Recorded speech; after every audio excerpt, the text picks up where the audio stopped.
The day that I met Chad, Pimp C, I was a senior, he was a freshman, and I remember him coming out of the band hall.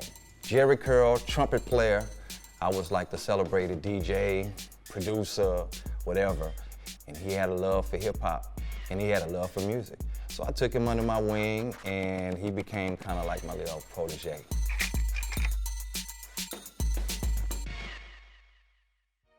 It's 1989, near the end of my senior year in high school, so we still kicking it, right?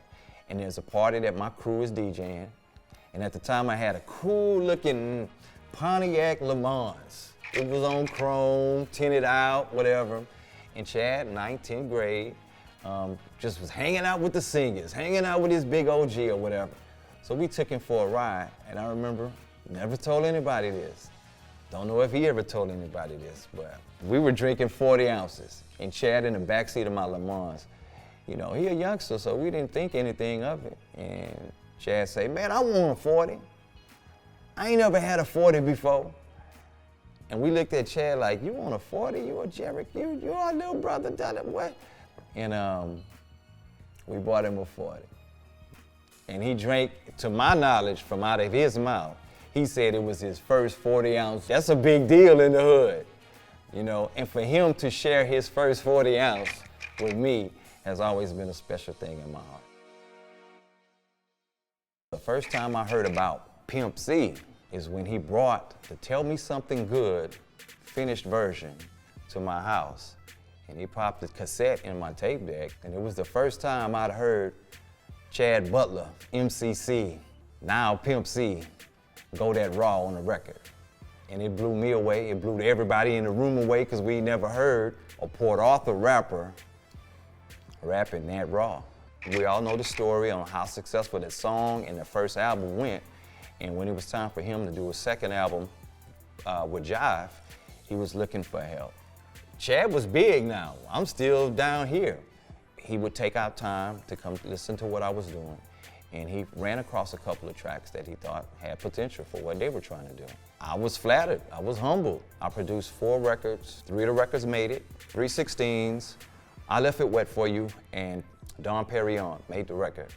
What makes the situation so special to me, I thanked him for the opportunity by not charging him at all for the records. I use it as a door opener for me, that I'd be able to have a credit on a UGK record. Well, when he saw that that was where I was headed, well, he knew I needed some more equipment. And out of the blue one day, he just came and he dropped off the other piece. It was an Ensoniq EPS 16 Plus keyboard, for those old school cats who might be aware, that I needed to take my production ideals to the next level. And he gave it to me and said, D, man, thank you. And that was, I mean, I still got the keyboard in my closet to this day. It don't work, but I never throw it away because, I mean, he didn't have to do anything for me. I had said I'd give them to you. But that just lets you know what kind of person Chad is. He's a giving, he's appreciative, and he's loyal. And that's what helped him attain the status, I know, along the way, to make UGK what they became.